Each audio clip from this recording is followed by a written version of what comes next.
Well, it seems like it's time. Time for a new beginning.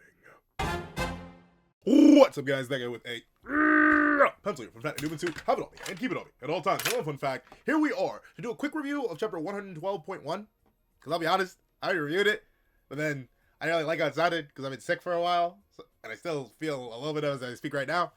But since I've already reviewed it and I just don't like how the video came out, I'm not gonna lie. Like this chapter was fine. I just don't care about this character. Like I don't care about this character at all. So he says Tsunami, like cool story. I'm here for chapter 113. I'll be here for this chapter 4.2. So notably, it won't even be in the cover. It won't even be in the title. I don't even think we're gonna mention it. Chapter 112, it just covers Sazanami remembering that he's a terrible person. At least fundamentally remembering he's a terrible person. I mean, like, don't get me wrong, it's fine. It's cool, it's clean. But like, it's still, here's the thing. I'll still give it, it's still a worthy chapter, but this is purely off of Hokuzono Sensei's amazing characterization. Because, like, I completely forgot this character was even alive. Like, don't get me wrong, I knew some of the Sazanami clan did survive. I don't know why I thought he was gone, but, I mean, it's an interesting plot point that he's still around. Do I think he will show up again and be relevant narratively? I mean, maybe he's probably just going to use it as a growing point, or like a showing point to show how far Hakuri has come, right? Because technically, Hakuri beat his older brother, but he didn't, like, beat him. And Hakuri right now is in, like, a weird position narratively. Like, admittedly, thinking about Hakuri's, like, general grander role in all of this, while he is, you know, Chihiro's roll dog, he doesn't have, like, a final antagonist in the same way that Chihiro obviously has a final antagonist, and technically even Iori really has a final antagonist in the case of Soga. You could argue Soga is also Hakuri's final antagonist, but like it has, like it's not necessarily stretching it as far as you can stretch it, but it's a pretty heavy stretch. Meanwhile, both Iori and Chihiro both have, like, direct connections to Soga, you know? The whole reason Iori's likely wielding Tomimune in the first place, I mean, presumably is going to wield, I haven't read 113, but, like, why Iori's wielding Tomimune and has Tomimune is because Samura perished to Akemura. So she has a direct tie to him, considering the whole, she wanted to live with their father thing, and obviously Chihiro, Akemura's his uncle, bada bing bada boom. Hakuri, he's got just here right now. We have a main character. We have a deuteragonist, which is Hakuri. We have a female lead. And just like in My Hero Academia, where Bakugo sort of struggled for the long term in terms of, like, narrative implementation because he didn't really have a League of Villains parallel. He didn't have, like, a major antagonist, like, counterpoint. You could say Hakuri had the same issue. And now we have Soya alive and still fine. And technically, since Hakuri didn't win, it makes sense to keep him around. I don't know how he's going to function. It's going to be very interesting, especially considering this whole chapter sort of hypes him up as very competent, only for him to be, well, a bum. So, I don't know. We'll see. It's a cute, funny little chapter. But you know, we're not here for this. I'm not here for this. Let's hop right into chapter 113. Oh, wait a minute. Hold on. It's no chapter title, but...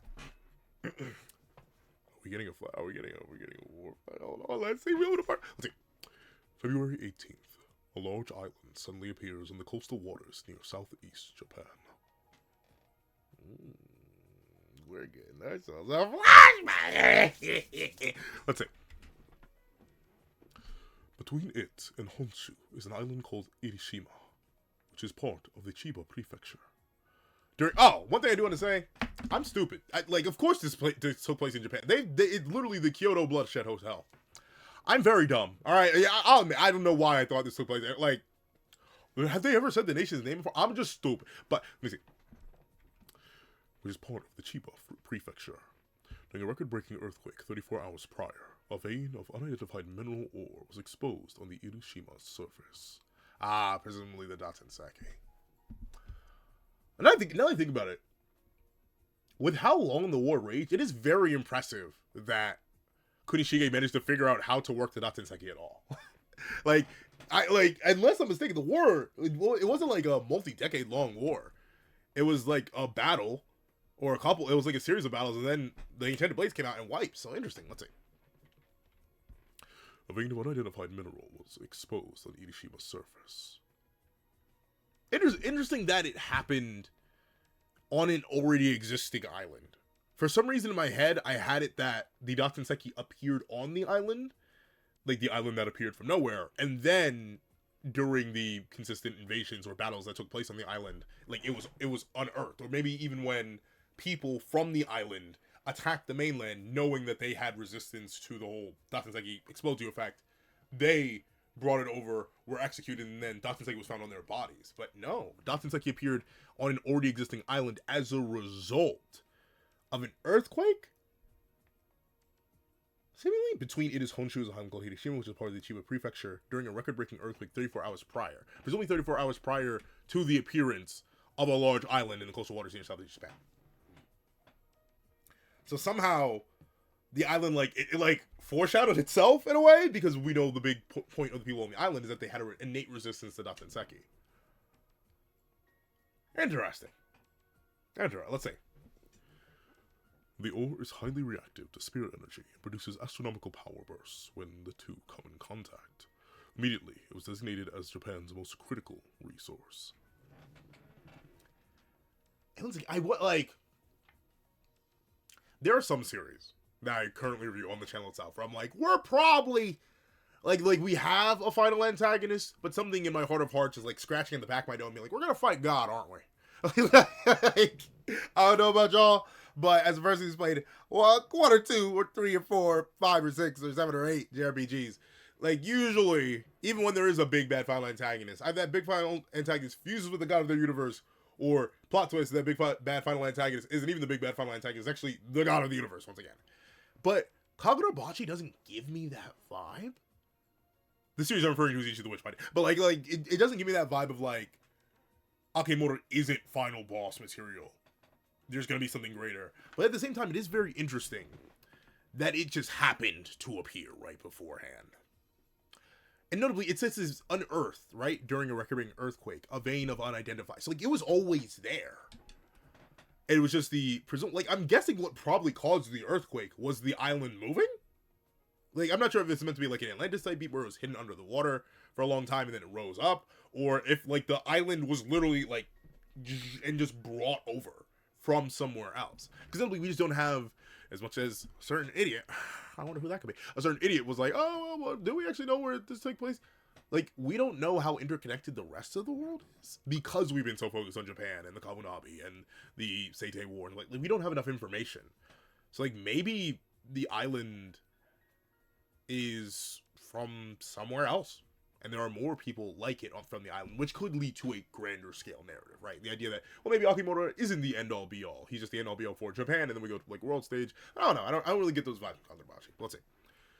Immediately, it was designated as Japan's most critical resource. 2 years. Okay. So the war had started. Oh, chapter 1. Well, there we go. Chapter 113. Rock. But. So the war. So wait. I need to get my timeline down, bro. I won't for this review, but I need to reread Kagurabachi again, bro. And actually get the timeline down. I can't keep making these timeline mistakes, bro. Let's see. 2 years later, Tokyo. Is that it? Yes.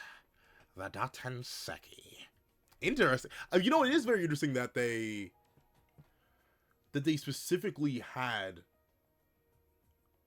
just like tiny people. Well, then again, I guess I gotta think about it, right? Everyone of anyone in this universe reinforces themselves with spirit energy. So I bet most people, especially considering that middle point, right? That island Irishima was most likely a conflict point between the mainland and this mysterious island. The amount of spirit energy that was flying around, most people probably weren't even thinking of touching it without it, because you don't want everyone to drop your guard. And thusly, people probably consistently exploded. Or like literally perished the second they came in contact with Dattenseki. So it makes sense that they got such a tiny piece of it, because they're like, let's not mess with it too much, because it literally causes people to explode. Let's see. Yes, the Dattenseki, bro. Is that a cap or is that your literal dome, dog? I mean, do you, big dog, do you? Maybe lay up them things, bro. You may need it. Let's see. The Dattenseki. Isn't it rather small? Yeah, I was wondering that too. Let's see. Oh wow, it is really tiny. I thought it was bigger than that. No, it's a tiny rock within a tiny bottle. Let's see. It's probably like maybe as big as, like, it's probably even smaller, but it's probably like as big as this. If like we go like, because this is, I was gonna say the tip of my finger, but like it's probably about this big. Let's see. Well, this may not be like a professional organization, maybe an underground organization, because we know those were rampant in Kagurabachi and still are. Let's see. Isn't it rather small?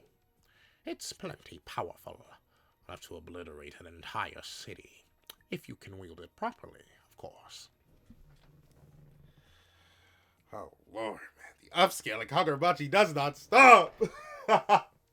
I'm telling you, bro, the amount of Akimura versus JJK videos I've seen, and like, that's it. I mean, it's not even like he has facial slash and no cooldown. He has raw slash and no cooldown. So like, it is just, or what, very minimal cooldown and basically impossible to read. And there's so I still need to like, I need to do a reread of Kagurabachi, not just so I can better understand the narrative, but also for the power scaling sense, because like I've been seeing like consistent. I know I get the lightning stuff off of May, but I've been seeing like light speed stuff for Kagurabachi. And I still don't know where that comes from. So I need to reread just like getting like better understanding of that, and also just look more into the arguments. Because like, light speed? Where? Lightning again, but light? I don't know. Let's see. If you can wield it properly, of course. Even the government. Yeah, so this isn't any official organization. This is one of them underground individuals. Let's see. Oh! Brody, where's your arm at? I didn't even realize that. Bro, where's your arm at? Let's see. Well, probably trying to get that out in a second. Let's see. Even the government has yet to figure out how to do that. That's the nature of this ore. That is crazy to think about, though. Like, I don't, like, notably, it's as if we as humans found a rock that gave you, like, a 10 times, like, 50 times, like, Super Saiyan-esque amp, but, like, it blew up all the water in your body. And it would react to you having any moisture in you. So it would, like, always explode you. Right? Like, that's basically what this is. Spirit energy is universal in this world for any, like, serious combatant or any average, well, not average individual, but any person of any decent caliber of combatant. So, I guess maybe water isn't a good idea for comparison, but, like, if you have any sort of muscle mass, bro, you touch this rock, you go boom. Like, sure, you become the strongest being ever, way stronger than you ever could have been on your own, but you literally explode afterwards. That's basically what the Datsenseki is. And to think that Soga, or not Soga, to think that to think that Kurishige, there we go, to think that Kurishige managed to refine it, like came in contact with it, and then managed to make it work so that people can touch it. We've seen people touch enchanted blades, which we know is made of Datsenseki, without exploding. So like, he did it right. Let's see. That's the nature of this ore. The sorcerer of your caliber, and you ended up like that? Yeah, that's the arm. Let's see. Yeah. I should have charged you another 200 million or so. That's crazy. That's crazy. But you know what? That is the thing about unprecedented sources of power and energy, right? Like, notably, think of nuclear energy. It's like right next to solar power, if not technically above it. It's like the cleanest, most reproducible, well, not reproducible, I think only recently, I need to do more research into it, but like, I think only recently, like, nuclear power has finally, it's gotten to a point where we get more out of nuclear power than we put in, which is infinitely better than what it was before, where like it was like a 1-to-1, or even like, we lost more than we gained from nuclear power, essentially. But realistically, nuclear power should have been the thing that was researched and refined and evolved, and like, we shouldn't be where we are, like energy crisis wise or planetary wise, because nuclear energy is a whole lot more refined and a whole lot cleaner. But let's just say nuclear energy has a little bit, just a teeny tiny bit of a stigma behind it. Just a teeny tiny bit. And thusly, nuclear energy will well, maybe not never, but I don't know though. I just don't see it being researched at a rate and applied widely enough at a rate that it could replace everything that's bad before it's not like necessarily too late, but just really, really late stage. But it is like that. And of course, nuclear energy, just like the Datsenseki, is volatile, unstable, and you don't really know what you're doing with it until you keep experimenting with it over and over and over again. And this guy, being one of the first to do it, well, he lost his whole arm for it. Let's see. Did you ever run in with the government ops? No. Okay, thing to have is a cap. I was about to say, is that a cap or is that your skull? That is a cap. And seemingly that goes with the goggles. It's like a swim cap. Let's see. No. Huh? I know. There's nobody else there, right? Irishima's an uninhabited island. Ah, okay. So this is before. Is this before the war? Let's see. You're wrong. There were people there. Interesting. Between it and Honshu is an island called Ishima. A large island suddenly appears in the coastal waters near north of Japan. Between it and Honshu. So maybe they just didn't know about this. But then again, I don't know. I feel like that should have taken too. Well, maybe the government's suppressing it, if I had to hazard a guess. Because, like, I don't know. It's just like a large island, right? Or, no, to be fair, does it say large? Yeah, a large island. I feel like you'd notice that. Like, I don't know. Just, like, in a world, imagine, even in our world. If, like, for example, if I live in the States. If off, like, the southwest of the country, a notable landmass just up here just showed up, you'd notice it pretty quick. Like, there's no, like, that doesn't just slide under the radar. But, you know, information suppression, and who's really observing it other than those who can control information. Let's see. There were people there. We know the government's been having trouble extracting the ore, even though it's supposedly uninhabited. And now I know why. So interesting. So they haven't started like the war yet, but they've used Irishima as a point of contact between their island and Honshu, the mainland. And because of that, they are currently warding off people from the island the best they can. Though obviously, considering this guy's able to escape, and he's just one guy working for a shady organization, I can only assume the government has already taken Datsenseki and possibly provided it to Kunishige. Maybe. It's really hard to tell the timeline here. We'll see.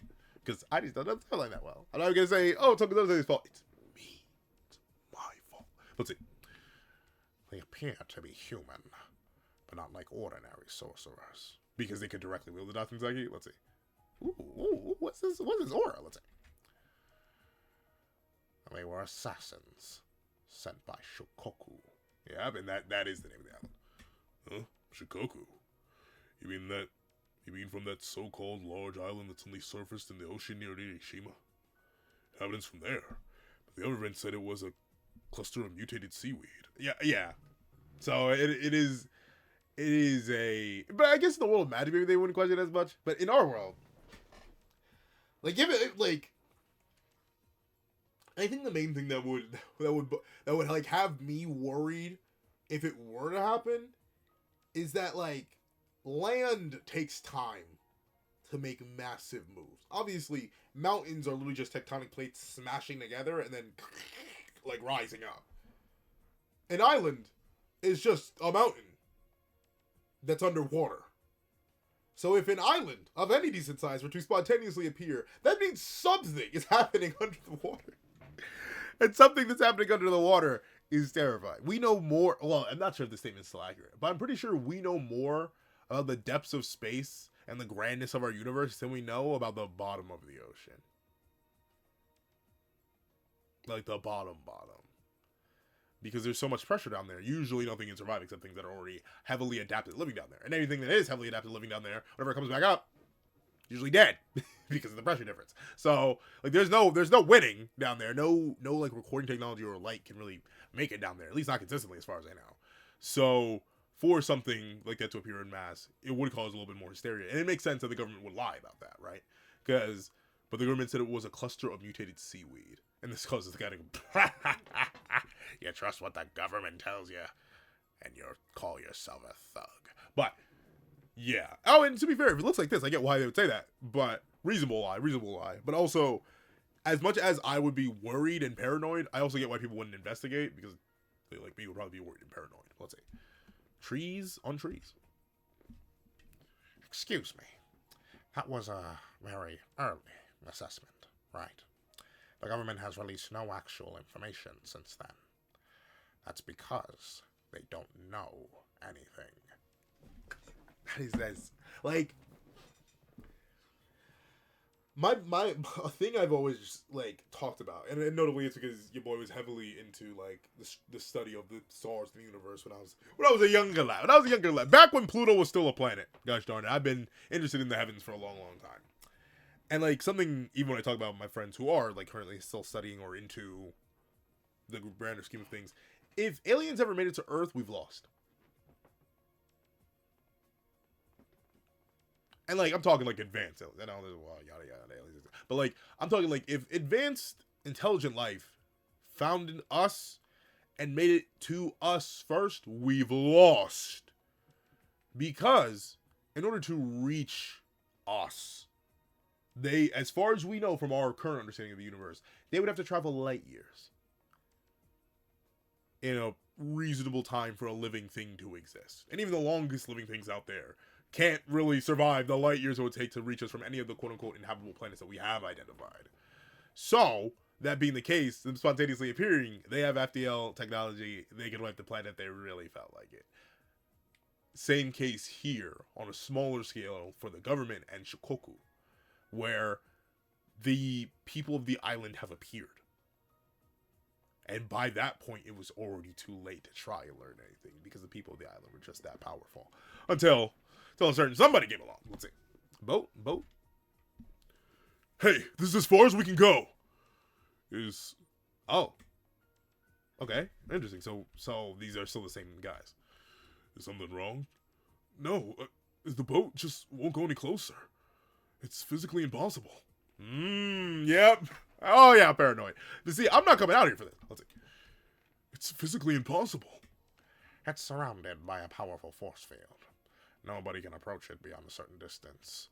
Since its appearance 2 years ago, nobody knows what lies beyond that point. However, some of the mariners sent in to investigate have reported sightings of what look like humans. They're the assassins I cross paths with. Humans on the island that surfaced in the ocean? That's what I was like talking about, like Ultimate Atlantis type beat. Obviously, Atlantis isn't real. And notably, this is mainly because I don't know, despite me acknowledging and respecting the ocean, I, like many others, have like, big body of water. The heavens. But from my limited knowledge of Atlantis, in terms of like the overly sarcastic productions video on it, like anywhere Atlantis could be just doesn't really make sense. Like even in a hypothetical remnants, like there's like a technical hypothetical Atlantis based on like shifting sea levels, but like it just doesn't make sense, and anywhere where it is listed wouldn't exist because it didn't even exist in the first place. It was like a thought experiment. I saw was what regardless. But once again, if it were to appear one day, we've lost. And I get why, at least especially in these early days, the people of the island were considered like impossible assassins, especially if you couldn't even reach their island. Like a boat physically couldn't go there. And then the one connection point in the Edishima where the Datanseki is showing up, they're showing up and wiping you, presumably with the Datanseki. Let's see. In the ocean? Then, why are we calling it a country? Why name it Shikoku? Well, it's only a theory. An island theory. The force field. Yes, I'm a scientist. Okay, he's not fully. Let's see. Well, it's only a theory, but the force field is large enough to cover a couple of cities, and so strong nobody's been able to breach it for 2 years. It's not humanly possible. Either they simply have powers beyond our reckoning, and that's the big thing about Alien Jonah. Let's see. Or it has to do with the astronomical energy of this ore. Perhaps they have the Datanseki also, and an advanced civilization that knows how to use it. That's my theory. You lost me. So you're saying it is populated? Possibly. But if that's true, what cause do they have to send assassins? Well, if you're investigating the Datanseki, you really don't like. Once again, I keep going back to nuclear energy, but it's like the most clear example in our world for, hey, small little thing, massive amounts of energy. But think about how like heavily regulated nuclear energy is today. How heavily those regulations are followed is, but like it's very highly regulated because people with the power don't want people to have that power because it's a whole lot of power, and a whole lot of power is not good if you can't control it, quote unquote. And I quote unquote typically is the case. So I'm assuming Shikoku is sending out assassins or sending out people to maintain the Datanseki as it is, just a natural ore, and just keeping it there to prevent study of it, to prevent the creation of something like the Enchanted Blade, presumably, to do something about the conflict that will clearly be brewing if other people were to get that level of power. Right? Let's see. Because they have to send assassins. Who knows? They probably don't want Japan getting its hands on the powerful ore. Yeah, that, exactly. Let's see. But why I then? Why not make a big splash and... Why not just make a big splash and... Yeah, drown. Like, literally, if you have this much power, if the force field they're producing is enough to cover a couple of cities, and the island itself, Shikoku, is noted as large, arguably, they could, like, depending on how deep the force field goes underwater, they could shove the force field down, lift it up, shove it down again, and then just cause a tidal wave, if they really felt like it. Maybe. Let's see. They're probably preparing. Huh? They emerge from the depths of the ocean, right? So they have to get used to the sunlight. They need to train for land battle. They're probably doing military exercises over there as we speak. Exercises? Yes. Preparing for war. Oh!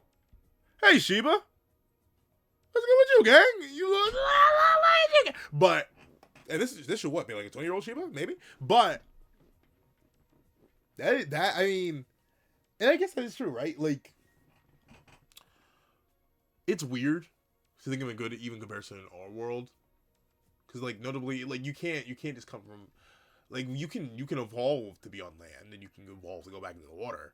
Because technically all life originated in water, some life came on the land, and then life went back into water, right? For example, whales, right? Blue whales, currently, as far as we know, the largest living creature to ever exist, even bigger than any dinosaurs.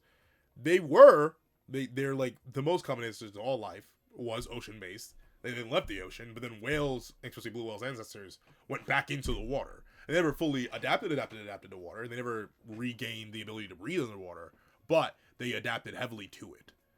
And obviously, if blue whales were to spontaneously try to come back to land, they wouldn't be able to do it. But if they could, they probably would have to be adapted quickly as possible. Same thing for these hypothetical humans on Shokoku.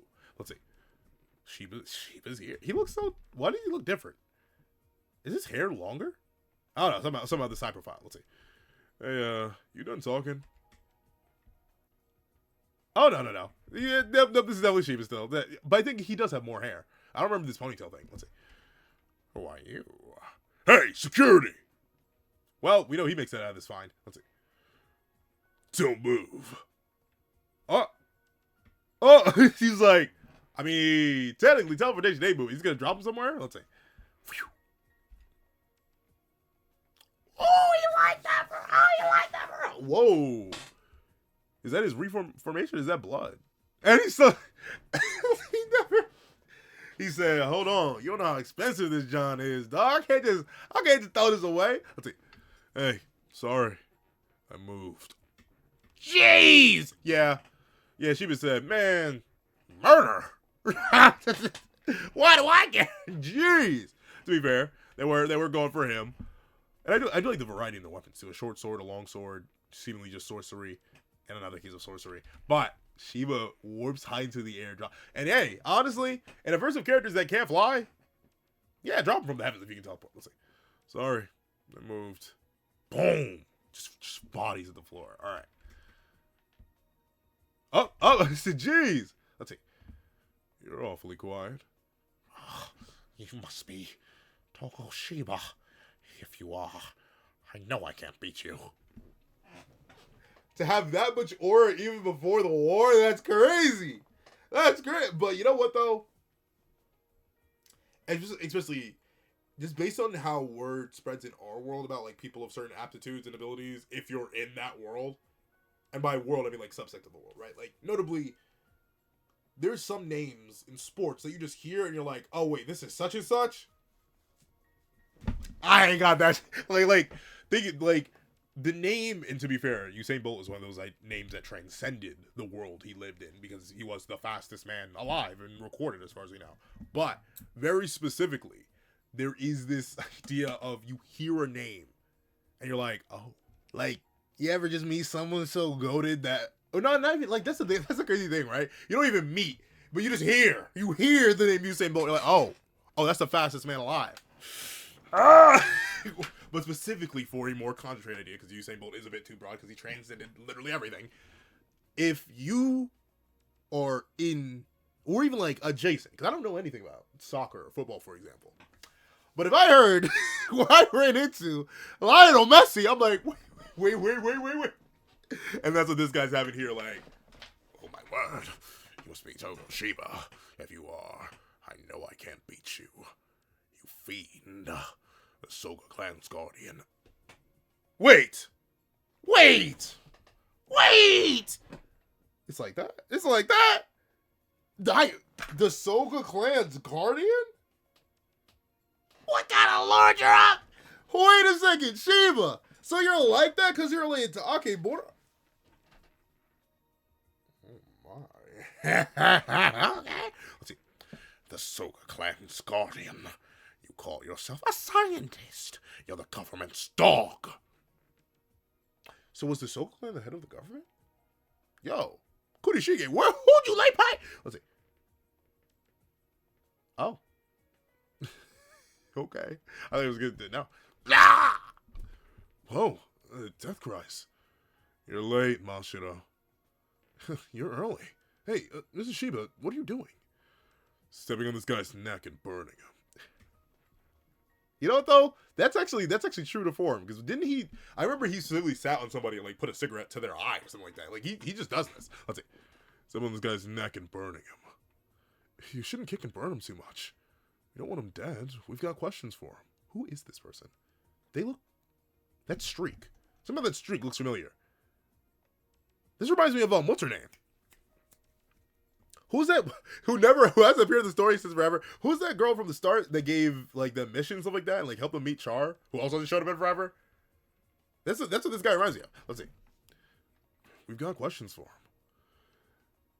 The guy was on the right track. He already was anticipating War Shikoku. Whoa, pretty sharp. Dude, he needs to not interfere.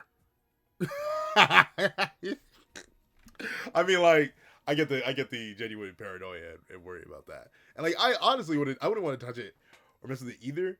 It's well, especially because certain particular circumstances that are currently happening in our world right now. It is sort of that like inevitability where you know certain things are gonna happen, but you still don't want them to happen. But like, it's there to have and not need, be prepared. But at the same time, you don't want other people to get in the way of certain things. But it's people. We'll always find a way. Let's see. Dude, he needs to not interfere. Yeah, seriously. It's been 2 years since the appearance of Shikoku. There have been repeated skirmishes over the vein of ore on Irishima. They stick to diversionary tactics, rather than head-on battles. They seem satisfied to prevent us from mining the ore. For now, that is. That's interesting. And like, once again, with how powerful, I wonder, I mean, it really depends. We just don't know enough. And obviously, we know it doesn't matter in the long run, right? We're getting a war flashback, which I'm happy with. But, in terms of back then, why not just send, if you can make an impassable barrier around the main island, why not make an impassable barrier around Irishima, the only place the Datanseki has been able to show up? I don't know. Let's see. For now, that is. War. Our job is to prevent that worst case scenario. Shikoku and the Datanseki appeared almost simultaneously. There's clearly a deep connection between the two. And that, I wonder, now this is going to be a leap. Y'all think they're like Philosopher's Stones? No, but that doesn't, maybe. Explain why they appeared around the same time and why the people of Shikoku were so intent on protecting them. And also it would explain like why the blades are somewhat sentient. If you don't know what I'm talking about, Full Metal Alchemist, Philosopher's Stones. It's an old story. I feel like I can say this. Philosopher's Stones and Full Metal Alchemist are made of people. Like, that's the whole thing. In order to actually break the laws of transmutation, you are actually still paying the laws of transmutation, just like human souls, instead of actual people. Or instead of like actually doing like the mass trade and stuff like that. That's what allows you to break the rules of the world. I wonder if the Datenseki's like that. The reason they contain so much power is because they're made of highly concentrated people? But like, the only reason that doesn't feel right is because would they feel comfortable? I mean, maybe they feel comfortable with wielding their own people, or like, what? I don't know, because they think of it like fossil fuels, for example, right? You know why fossil fuels are limited, and why ultimately we probably should stay away from them, or not rely on them too much because they are limited. It's because they're made of people. Like fossil fuels are old, decayed matter that is turned into oil after an extended period of time. Like dinosaurs are fossil fuels.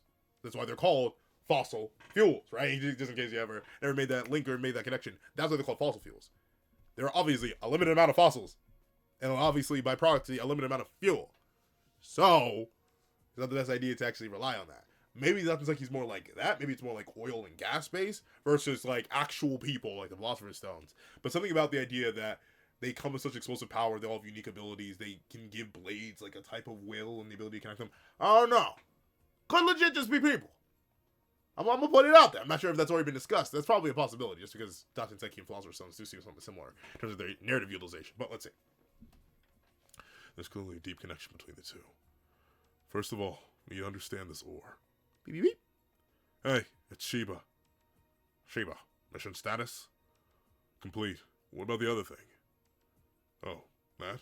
Didn't go through. What? Something to do with Kunishige? I've said it over and over. The guy's too young. Besides, we're talking about a low-life weapons dealer who barely answers his calls. He's 1 year older than me. It's a bit harsh. Darn. Guy's too young. It's presumably talking about Akimoto himself, I'm guessing, right? Let's see. We can't entrust the nation's most critical resource to a guy like that. Ah, okay. Well, interesting. So Rokuhira, Kunishige Rokuhira was a low... I'm assuming this is Kunishige, right? Kunishige Rokuhira was a low-life weapon dealer. I mean, the more and more I learn about, the more and more interested I am. Let's see. We can't entrust the nation's most critical resource to a guy like that. This is highly sensitive information. We've hired our other trusted veteran swordsmiths as consultants. I'm telling you, nobody can touch skill on this guy's level. I didn't read that right. But interesting. So Shiba did know Rokuhira. And very specifically was the one to recommend Rokuhira to make or interfere with the Datenseki. And obviously we know that these veteran swordsmiths, they're wrong, right? Like they ended up being wrong and Kunishige succeeded. So I wonder if we're ever going to get an answer to that. Presumably we may. Let's see.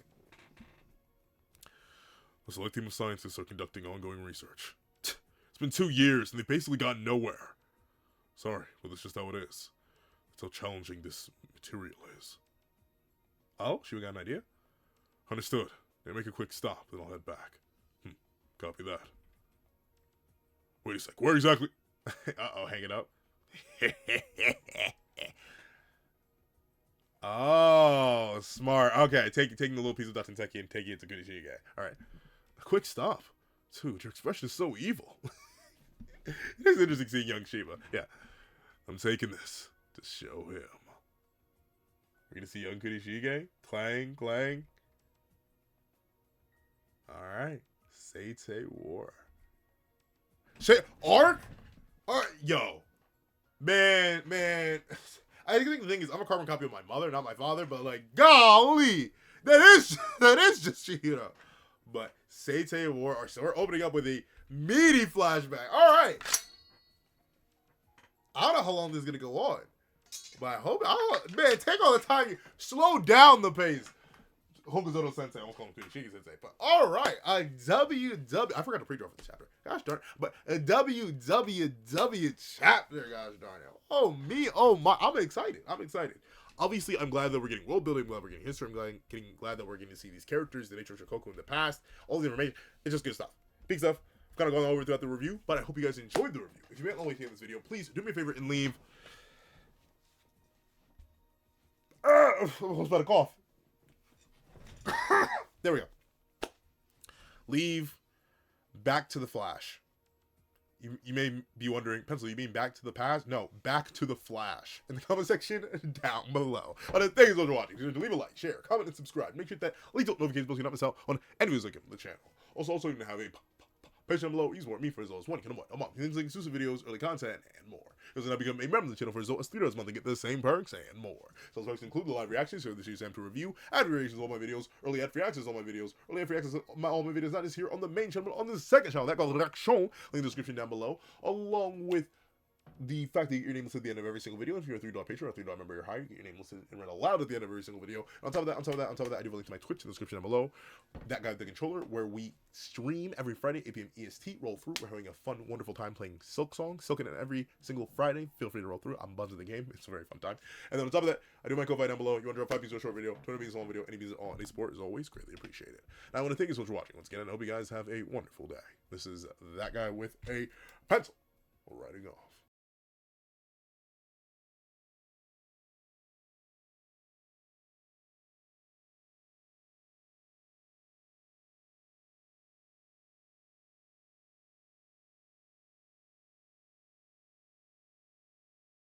Alright, lady, thank you to our sketch tier members: Eternal Flame, Red Wolf 4765, Astro, Glacier XZ, Zera, J2MA, Bura Ura, Yuki Ally, Grim, Ollie, The Boy, Corey Watson, Damon Brown, Dino, Tim Thomas, Kaving, ORXN, Logan Guzman, Dead Meme, Keon Stewart, Donovan McIntosh, BNA DNA, Edwin Ingbinorba, Straw, Antavius Mitchell, Super Flame Zero, Weary Exile, Window Life, Alex Kenny, Todd, The Practical One, Landon Clapwick, Heath Nelson, CAET, Jagoda, Plant Crone, Striker Man, Brendan Payne, Black Sage, Multi Batman Superman, Zalims, Joe Bede, Sleepin' John, The Young Family, Pastel Pandora, Sino King, NMA, Karina Hernandez, Mo City King DKG, Andreen Bonnet, John Malcolm, Akolade Babatunde, ASD 1234, Jesse Clapp, CCC, Romano Furin, Sky XT, Victor Jacobs, Axis XC, Osin Tibwit BDM, Kingly, at JDog2656, Union Eye, Maricel Boyd, Funny Dude, at Thenzi Shear, and Magic. Then I'd like to give a thank you to our line art tier patrons: A+A, Dread Zoen, Corina Hernandez, Kevin Encarnacion, Lil Koto, and Sean. Then I'd like to give a thank you to our ink tier member, Shrimpo the 4th Shrimp